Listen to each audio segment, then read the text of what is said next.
Hi everyone, welcome to my channel. तो आज मैं आपको बताऊंगी अपने first offline test for NEET 2026 के बारे में। और इसमें एलन अचीवर टेस्ट में पूरे टोटल जो 19 टेस्ट हैं और उसका पहला टेस्ट था संडे को। तो मैं आज आपको बताऊंगी कि कैसे क्वेश्चंस थे और पूरे पेपर का मैं रिव्यू करूंगी। और अगर आपने चैनल को अभी तक सब्सक्राइब नहीं किया है तो for more motivation please subscribe my channel. So let's get started. तो अगर मैं केमिस्ट्री की बात करूं तो मैंने सबसे पहले केमिस्ट्री किया और इसमें जो सिलेबस था केमिस्ट्री का वो था mole concept, structure of atom, equilibrium and redox reaction. ये 4 चैप्टर आए थे। तो जिसमें से मुझे कुछ क्वेश्चंस अच्छे खासे क्वेश्चंस थे और कुछ के जो कैलकुलेशन थी वो लेंदी थे। बट मैंने सोचा था कि मैं इसे 40 मिनट या 45 मिनट के अंदर अंदर कर लूँगी, बट ऐसा नहीं हुआ।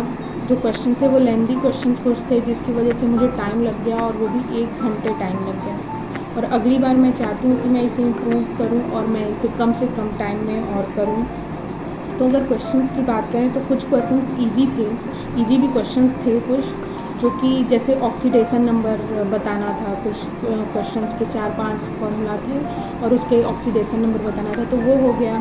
और कुछ के फार्मूला डायरेक्ट पूछा था। जैसे मैं आपको बताऊँ, पता नहीं ये स्क्रीन में दिखेगा या नहीं, बट ये वाला क्वेश्चन जो था ये पूरा फार्मूला था। देन अगर मैं बात करूँ और जो भी क्वेश्चंस मैंने सबसे पहले स्टार्ट किया, तो जो भी मुझे आ रहा था मैंने उसे टिक लगाती गई कि आ रहा है। एंड जो भी मुझे नहीं आ रहा था और ऐसा लग रहा था कि इसे मैं बाद में करूँगी, थोड़े से डिफ़िकल्ट हैं जो कि थोड़े ज़्यादा टाइम टेकिंग है, उसे मैंने ऐसे सर्कल कर दिया था, ये देखो, और मार्क कर दिया था, स्टार्ट कर दिया था कि इसे मैं अगर मुझे टाइम मिलेगा तो मैं फिर से दोबारा इसे सॉल्व करूँगी। और ये मुझसे हो सकता था, मुझे ऐसा फील हो रहा था, ऐसा लग रहा था कि ये मुझसे हो जाएगा, बट अभी टाइम नहीं था। बट जैसा मैंने आपको बताया कि मुझे थोड़ा सा टाइम कम लग गया, जिसकी वजह से मैंने दोबारा ये क्वेश्चन प्रैक्टिस ही नहीं किया, सॉल्व ही नहीं किया। इसकी वजह से ये क्वेश्चन मुझसे छूट गया। फिर कुछ क्वेश्चंस ऐसे थे इक्विलिब्रियम कांस्टेंट वाले, देखो अगर आपको दिख रहा हो तो।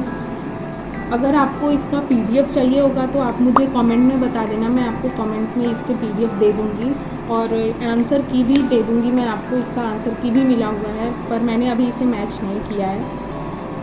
सो ऐसे ही क्वेश्चन थे, मतलब क्वेश्चंस काफ़ी अच्छे क्वेश्चंस ही थे। कुछ क्वेश्चंस इजी थे, नहीं तो सब मॉडरेट लेवल के थे, या कुछ थोड़े से हाई लेवल के थे जिसकी क्वेश्चन लेंदी क्वेश्चंस भी थे।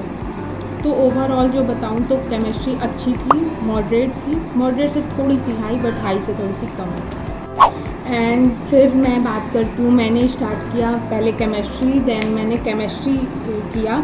तो मैं अगर केमिस्ट्री की सिलेबस की बात करूँ तो केमिस्ट्री का सिलेबस था पूरा बेसिक मैथ, वेक्टर और पूरा कैलकुलस जो भी है, और इसके साथ साथ स्क्रू गॉज जो यूनिट एंड मेजरमेंट का पूरा चैप्टर है वो, और स्क्रू गॉज एक्सपेरिमेंटल फिजिक्स जो थे वो भी टेस्ट सिलेबस था। एंड इसके साथ साथ मोशन इन अ प्लेन, पूरा काइनेमेटिक्स था, motion in straight line, then Newton laws of motion ये भी था। तो ये पूरा सिलेबस था इतने चैप्टर्स के। तो अगर मैं बताऊँ अपना, तो मेरा बेसिक मैथ ठीक है, मतलब इतने हैं कि मतलब क्वेश्चंस हो सकते हैं, इतने भी हाई लेवल के अच्छी नहीं है, बट क्वेश्चंस जो थे बेसिक मैथ वाले वो मुझसे हो गए।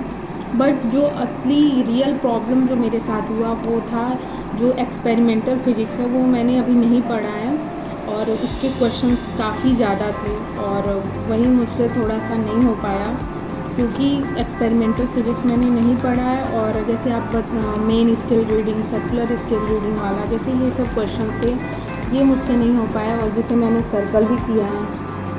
आप देख सकते हो ये ऐसे सारे क्वेश्चन, 4 या 5 क्वेश्चन ऐसे थे जो मुझसे बिल्कुल हो नहीं पाए, क्योंकि ये मुझे बिल्कुल नहीं आ रहा था। बट मैं इसे अब इम्प्रूव करूँगी और मैं इसे एक्सपेरिमेंटल फिजिक्स को मुझे पढ़ना है और इसे अच्छे से इम्प्रूव करना है। इस क्वेश्चन को मुझे फिर से सॉल्व भी करना है। फिर अगर मैं बात करूँ काइनेमेटिक्स की, तो काइनेमेटिक्स काफ़ी अच्छे थे क्वेश्चंस, उसके भी अच्छे थे और वो मुझसे हो गए।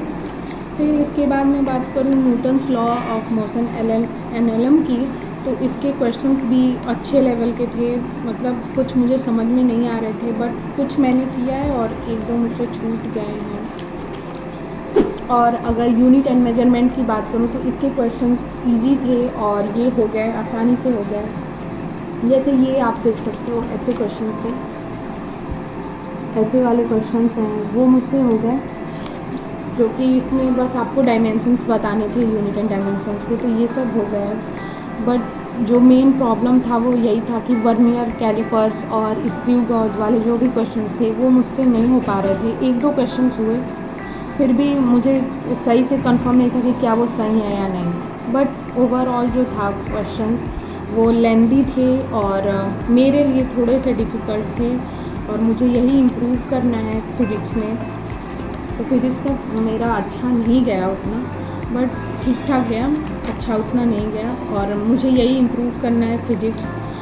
और मोशन इन अ प्लेन की बात करें तो कुछ क्वेश्चंस मुझे आ रहे थे, कुछ थोड़े से कंफ्यूजिंग थे, बट वो भी मैंने किए हैं। एंड लास्ट में हम बात करते हैं बायो की। तो मेरा बायो मैंने लास्ट में किया था, और इसके जो सिलेबस थे बॉटनी के, वो sexual reproduction in flowering plant, human reproduction और रिप्रोडक्टिव हेल्थ था, और यही थे पूरे मिला के, पूरे बायो के मैं बता रही हूँ। तो इसमें जो भी क्वेश्चंस थे वो अच्छे क्वेश्चन थे, अच्छे लेवल के थे। कुछ वन लाइनर थे जो आप ऐसे ही देख के अब बता सकते हो, जैसे ये देखो, इतने छोटे छोटे क्वेश्चंस भी थे। और कुछ ऐसे थे जो ऑर्डर वाइज करना था, जिसे ऑर्डर में बताना था कि कौन सा पहले आएगा। फिर कुछ क्वेश्चंस थे स्टेटमेंट बेस्ड भी क्वेश्चन थे, असर्शन रीजन वाले क्वेश्चंस भी थे, और कुछ क्वेश्चंस थे जिसे थोड़ा सा टाइम टेकिंग थे, यानी उसे आपको पढ़ने में टाइम लगेगा, बल्कि वो इजी थे बट उसे थोड़ा सा टाइम लगेगा आपको उसे पढ़ने में। और कुछ क्वेश्चंस मुझे थोड़े से कंफ्यूजिंग लगे, यानी ऐसा लग रहा था कि जो दो आंसर सही हो सकते हैं, बट आपको करेक्ट एकदम करना था, जैसे कि कौन सा ज़्यादा करेक्ट है, वैसे क्वेश्चंस मुझे लगे और थोड़े से कंफ्यूज हुई मैं। बट ओवरऑल ये ठीक था, और अच्छे क्वेश्चंस थे। इसमें भी कुछ इजी क्वेश्चंस थे, छोटे छोटे क्वेश्चन थे, कुछ बड़े थे क्वेश्चन। जैसे देखो, ये स्टेटमेंट 1, स्टेटमेंट 2 वाले स्टेटमेंट बेस्ड क्वेश्चंस थे, काफ़ी अच्छे क्वेश्चंस थे।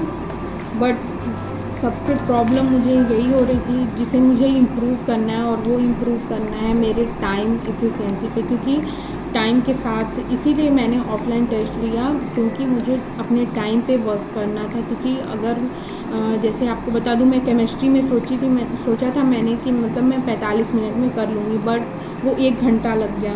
फिर मैंने फ़िज़िक्स को 1 घंटा दिया, और फिर OMR भरने में भी थोड़ा सा टाइम लगता है, और फिर ऐसे ही मैं बायो पे ज़्यादा, मुझे अच्छा है कि मतलब बायो थोड़ा सा जल्दी ही कर सकते हैं, बट फिर भी थोड़ा टाइम को मुझे मैनेज करना है, और टाइम मैनेजमेंट मुझे इम्प्रूव करना है अपना, बस यही थोड़ा, और फिज़िक्स इम्प्रूव करना है।